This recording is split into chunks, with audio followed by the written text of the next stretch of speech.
নমস্কাৰ, আপোনালোক সকলোকে প্ৰফুল্ল অসম ইউটিউব চেনেললৈ স্বাগতম আছোঁ।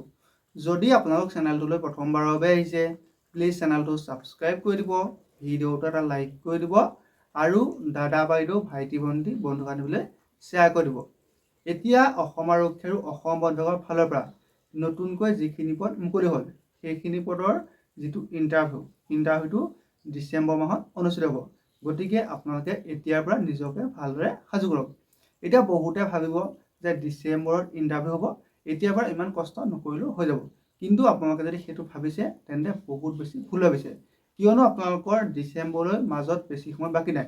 এতিয়াৰ পৰা আপুনি যদি নিজক ভালদৰে সাজু কৰে, তেতিয়াহে আপোনাৰ ডিচেম্বৰ যিটো ইণ্টাৰভিউ হ'ব, সেই ইণ্টাৰভিউত আপুনি এটা ভাল ফল পাব। গতিকে আপুনি এতিয়াৰ পৰা ভালদৰে ৰানিং লং জাম্পৰ প্ৰেক্টিচ কৰি থাকক আৰু লগতে ভালদৰে পঢ়া শুনা কৰি থাকক।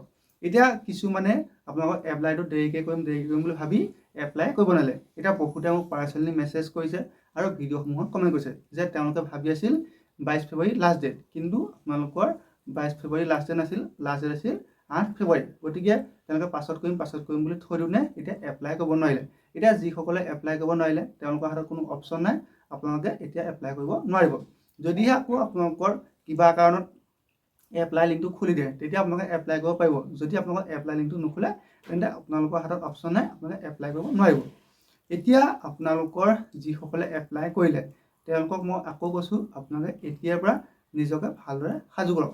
এতিয়া যোৱাকালি CM ছাৰে আপোনালোকক আকৌ ঘোষণা কৰিছে যে অহা 5 বছৰত আকৌ 1 পৰা 1.5 লাখ নতুন চাকৰি দিব। অহা 5 বছৰো আমি 1 লাখ চাকৰি দিম, বেছিয়ে দিম তাতকৈ। অলৰেডি মই ইলেকশ্যন হোৱাই নাই, অলৰেডি মই প্লেনিং আৰম্ভ কৰিছোঁ যে নেক্সট 5 ইয়াৰ্ছতো আমি কেনেকৈ 1 লাখ 1.5 লাখ চাকৰি আৰু দিব পাৰোঁ। এতিয়া বহুতে এইটো ক'ব যে CM ছাৰেটো ইলেকশ্যনৰ কাৰণে আছে, কিন্তু আপোনালোকৰ CM ছাৰে ইলেকশ্যনৰ বাবে কওক নাইবা আপোনালোকৰ যিহৰ বাবে নকওক, কিন্তু তেওঁ যিটো কাম কৰিম বুলি কয় সেই কামটো কৰি দেখুৱায়। আপোনালোকৰ 2021 চনৰ ইলেকশ্যনৰ আগত যেতিয়া কৈছিল যে তেওঁলোকে অহা 5 বছৰত আপোনালোকক 1 বা 1.5 লাখ চাকৰি দিব, কিন্তু সেই চাকৰিখিনি অলৰেডি দিলে।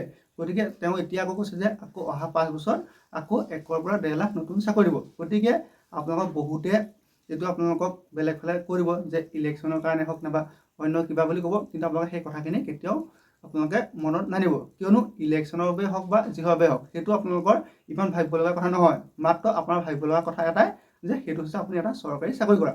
গতিকে আপুনি ইলেকশ্যনৰ বাবে দিয়ক নাইবা যিহৰ বাবে দিয়ক, সেইটো কোনো কথা নাই। এতিয়া 2021 চনত যেতিয়া কৈছিল, তেতিয়া মোকো বহুতে কৈছিল যে এইখিনি ইলেকশ্যন আহি আছে বুলি কৈছে, পাছত চাকৰি নিদিয়ে। কিন্তু মই যদি তেনেকৈ ভাবি বহি থাকিলেন, তেতিয়া মই চাকৰিটো নাপালোহেঁতেন। কিন্তু সেইখিনি কথা মই বা মোৰ লগৰে হওক বা বহুজনে কথাটো কোনো গুৰুত্ব নিদি তেওঁলোকে নিজক 100% সাজু কৰাৰ বাবে তেওঁলোকে এটা চৰকাৰী চাকৰি পালে। গতিকে আপুনি সেইখিনি কথা কেতিয়াও গুৰুত্ব নিদিব। এতিয়া CM ছাৰে যোৱাকালি ঘোষণা কৰিছে আপোনালোকৰ নতুনকৈ অহা 5 বছৰত 1 পৰা 1.5 লাখ চাকৰি দিব। গতিকে আপোনালোকৰ আগত বহুতো চান্স আহি আছে, মাত্ৰ আপুনি নিজকে ভালদৰে সাজু কৰক। এতিয়া আপোনালোকৰ 2027 চনত যিটো সপোন আছে, সেই সপোনটো ধুনীয়াকৈ পূৰণ হ'ব। অসম আৰক্ষী নাইবা অসম বন বিভাগত এটা চাকৰি কৰা। কিয়নো ডিচেম্বৰ মাহত ইণ্টাৰভিউ হ'লে আপোনালোকক ধৰি লওক তাৰ এমাহ নাইবা 2 মাহৰ পিছতে ৰিটেন টেষ্টটো হৈ যাব। গতিকে আপোনালোকে এতিয়াৰ পৰা ভালদৰে ফিজিকেল টেষ্ট লগতে ৰিটেন টেষ্টৰ বাবে নিজকে সাজু কৰক। আকৌ কৈছোঁ, CM ছাৰে যোৱাকালি কৈছে যে অহা 5 বছৰত 1 পৰা 1.5 লাখ নতুন চাকৰি দিব। গতিকে সেই যিখিনি নতুন চাকৰি দিব, তাত এটা চাকৰি আপোনাৰো হ'ব লাগিব। সেই তেনেকুৱাকৈ আপুনি নিজকে ভালদৰে সাজু কৰক। ধন্যবাদ।